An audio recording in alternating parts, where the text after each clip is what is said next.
já depois de 77 para cá, né, que eu vim morar para cá. Mas antes disso eu já conhecia um pouco o engenho, né, e algumas coisas que aconteceram antes, eu também já havia falar, né. Esse Lago do Engenho por motivo de 2 engenhos, né. O primeiro é de Leandro Bessa, como eu falei para o senhor Leandro Bessa. Eu não sei o outro sobrenome, só conheci ele por Leandro Bessa. Aí quando ele acabou com o engenho, eles foram embora, aí acabaram com o engenho, ficou abandonado. Aí depois começou esse, né, que era começou pelo velho Chico Nobre aqui fora, daí ele foi embora, o filho comprou e trouxe aqui para dentro, que foi o finado Joaquim Nobre, só conhecido por Galego, o nome dele. Aí ele fez muito mel, aí fazia rapadura, fazia gamichó, que chamava-se açúcar preto, e cachaça foi feito. Depois ele parou de fazer cachaça, fazia só mesmo o mel, só o mel mesmo, era, do meio que o fim era só o mel. Aí quando ele morreu ficou para os filhos, né? O filho, Joaquim, o filho dele, que era o nome dele. É aquele que eu mostrei a casa. E aí até, acho que o ano atrasado ele ainda fez mel. Do ano passado para cá ele parou de fazer, não trabalhou mais, não funcionou mais vendido. Isso aqui de lá do Jacaré, onde eu morava, de tardezinha a gente escutava.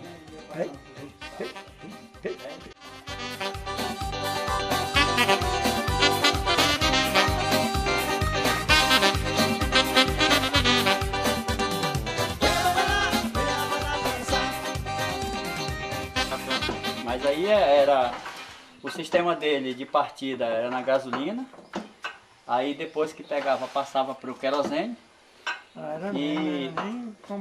E era funcionado assim mesmo. Depois que ele passava 2 compressões, ele já começava a dar sinal de vida. Aí começava a zoadeira aí. Tinha que ser na mão assim? Era puxado assim mesmo na mão.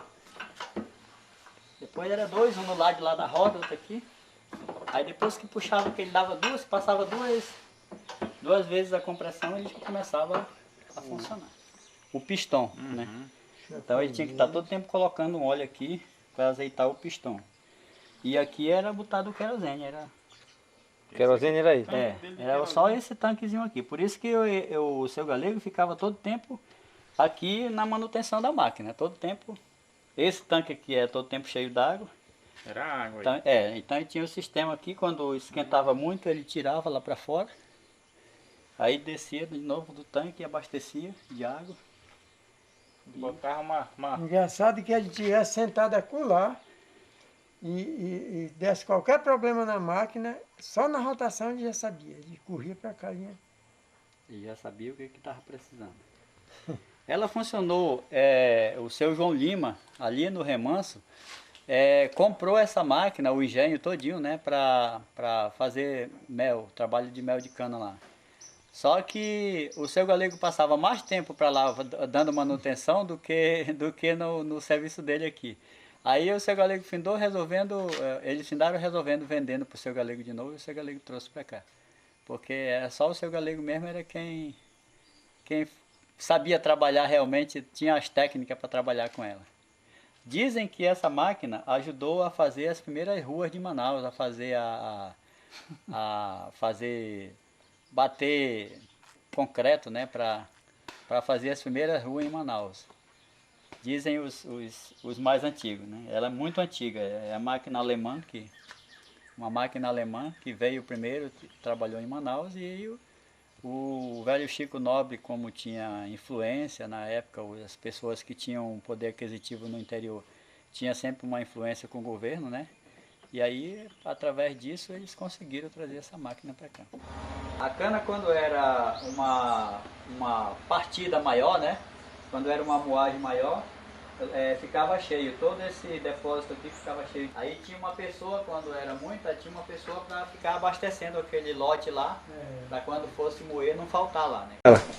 Isso aqui, essa polia aqui era passado lá naquele, quando a máquina estava funcionando, essa coisa rodava ali. era que fazia a moenda, moer a cana.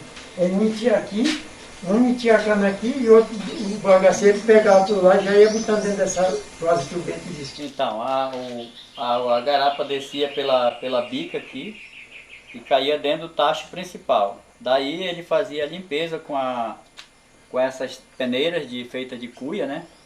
E já ia tirando a chamada tiborna, né? Que é o bagaço da cana que boia na fervura. E aí quando ele passava para os outros tachos, a garapa já ia com uma certa pureza, né? Já tinha sido feita a primeira limpeza. E assim que estava apurado que o mel estava pronto, quando era para entrar aqui nos tambores também, ele era coado nesses panos aqui, que era para que o mel tivesse uma certa pureza. Então por isso o mel do galego tanto era bom de espessura, porque era um mel grosso, todo mundo gostava dele, e também por conta desse processo que eles usavam, que garantia uma boa qualidade, uma boa higiene do mel. Então era por isso que o mel do Seu Galego era muito... tinha um mercado garantido em todo canto. Onde chegasse e dissesse é o mel do Galego, tinha mercado garantido.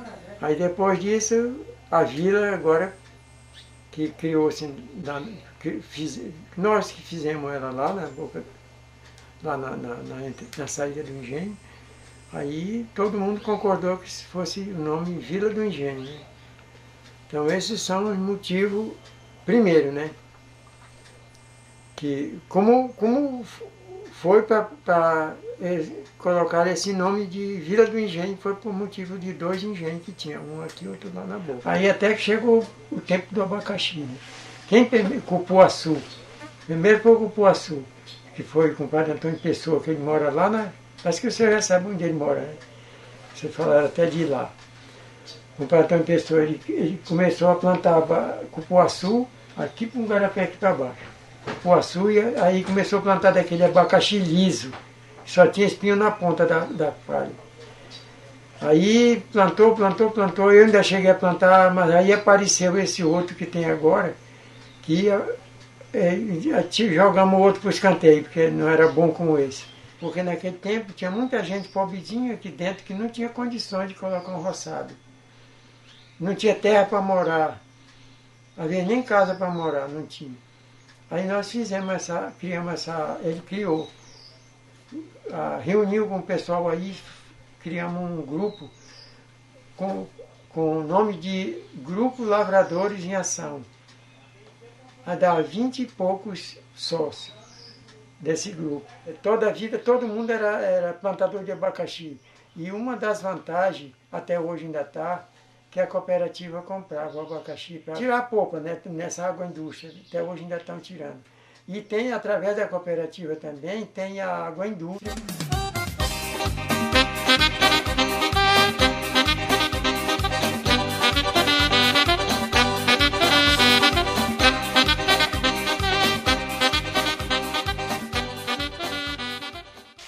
Eles estão jogando aqui, aí o elmo é o classificador.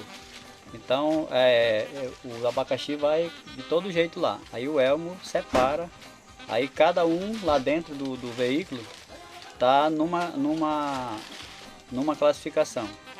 Um recebe o ferrão, outro recebe o médio, outro recebe o melhorado, outro recebe o pequeno bom e outro recebe a landrinha com o brocado. Então são essas as classificações do abacaxi hoje. Então cada um recebe e vai arrumando no lote. Quando chegar lá para vender, aí ele diz para o comprador, esse aqui é o ferrão, esse aqui é o médio, esse aqui é o melhorado, esse aqui é o pequeno bom, está tudo separado para o comprador quando chegar lá em Manaus já tem o lote certo.